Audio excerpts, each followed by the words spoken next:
छत्रपती शिवाजी महाराजांच्या विचाराने जगणारे आम्ही लोक आहोत, त्यांच्या नावाने मरणारे आम्ही लोक आहोत आणि म्हणून पदोपदी त्यांचा अपमान आम्ही सहन करणार नाही। या पुस्तकामध्ये कमीत कमी 500 ते 700 वेळेस शिवाजी नावाचा उल्लेख त्याच्यामध्ये केलेला आहे, एकही उल्लेख केलेला आहे। काही ठिकाणी तर शिवाजी महाराज मराठा वंशाचे नव्हतेच असं पण आहे, काही आणखी आक्षेप आहे। मला त्या पुस्तकाबद्दल माझा काही आक्षेप नाही। ज्यांनी कोणी ते पुस्तक प्रकाशन केलं त्यांनी फक्त छत्रपती शिवाजी महाराज यांचा सन्मानजनक वापर त्या ठिकाणी करावा।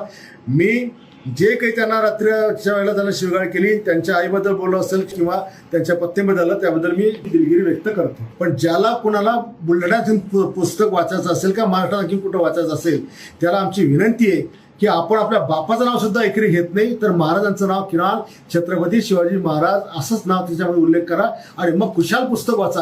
आम्ही पण तुमचं ऐकायला त्या ठिकाणी येतो, पण महाराजांचा नावाचा उल्लेख एकेरी करून करोडो हिंदूंचा अपमान करू नका।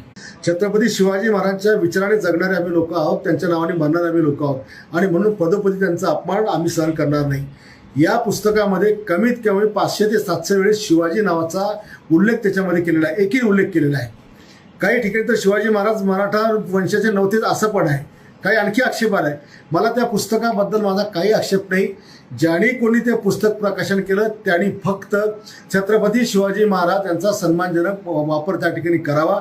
मी जे काही त्यांना रात्रीच्या वेळेला त्यांना शिवगाळ केली, त्यांच्या आईबद्दल बोललं असेल किंवा त्यांच्या पत्नीबद्दल, त्याबद्दल मी दिलगिरी व्यक्त करतो। पण ज्याला कुणाला बुलढाण्यातून पुस्तक वाचायचं असेल का महाराष्ट्रात आणखी कुठं वाचायचं असेल, त्याला आमची विनंती आहे की आपण आपल्या बापाचं नाव सुद्धा एकरी घेत नाही तर महाराजांचं नाव किमान छत्रपती शिवाजी महाराज असंच नाव त्याच्यामध्ये उल्लेख करा आणि मग खुशाल पुस्तक वाचा।